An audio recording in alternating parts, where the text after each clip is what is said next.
Karando, ang menu natin ngayon is chicken curry. So, ang protein natin gagamitin is ito, manok. And yung ingredients is andito. Sa ingredients natin, kailangan natin ng carrots, patatas, sibuyas, bawang, at para mas mga pampagana, yung sili.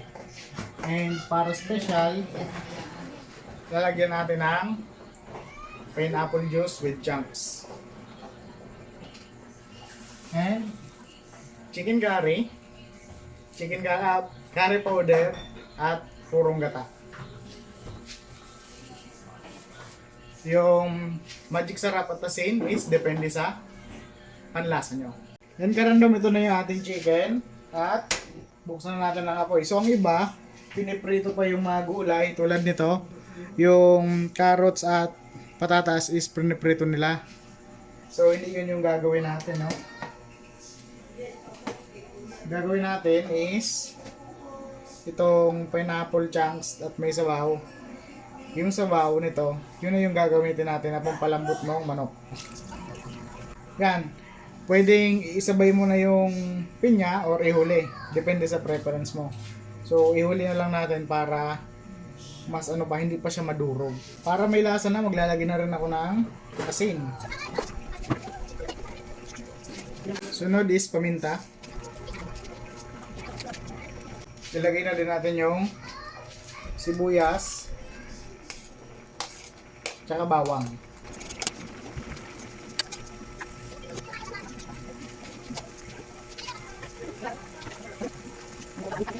Lalagyan na natin ang takip para mas mabilis lumambot.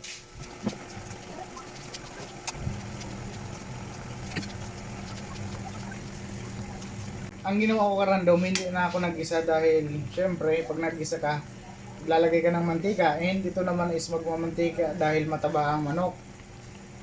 Para mas healthy, may nabuti ko na wag na siyang igisa.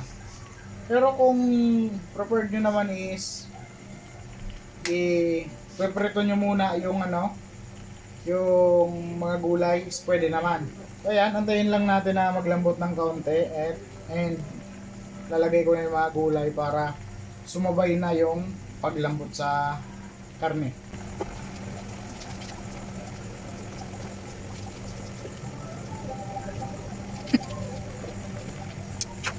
Ilalagay na natin yung mga gulay para sumabay na sila sa pagluto or paglambot.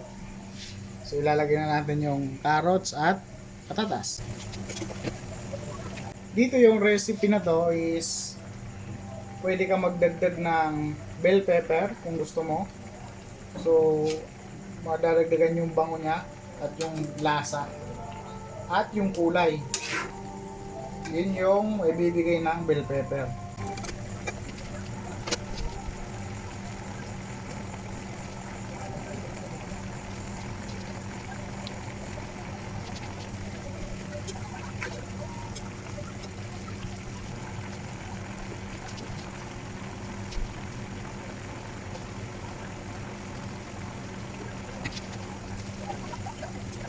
Tanggalin ko na yung takip para mabilis yung mag-evaporate yung sabaw.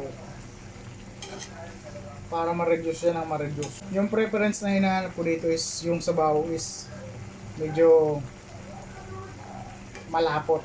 Medyo, ano bang tawag dun sa English? Rich or yun nga, malapot.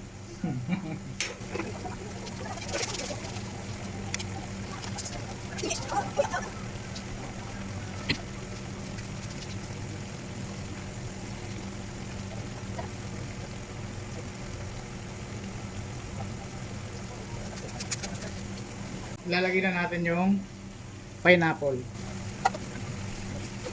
Inaantay ko muna na medyo mag-dry na siya bago ko ilagay yung gata.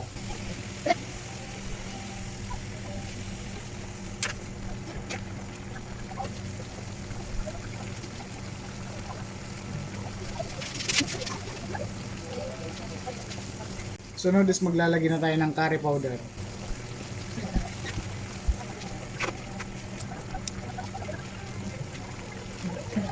Dahil medyo maputla pa, Dagdag pa tayo.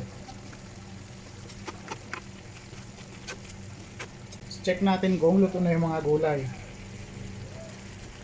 Carrots. So yan. Okay na ang carrots. Sunod, patatas.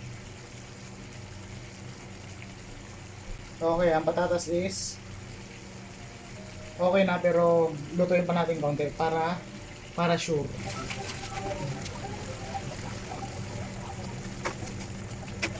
Kung mapapansin nyo yung pinya, hindi ko na in-slice dahil paborito yun ni Boss Madam. Alam ko pipiliin niya rin yan para hindi na siya mahirapan. Ito na po yung kulay ng sabaw. And okay na sa akin yan. Tikman natin. Magdadaglag lang tayo ng asin at magic sarap. Magic sarap. Asin.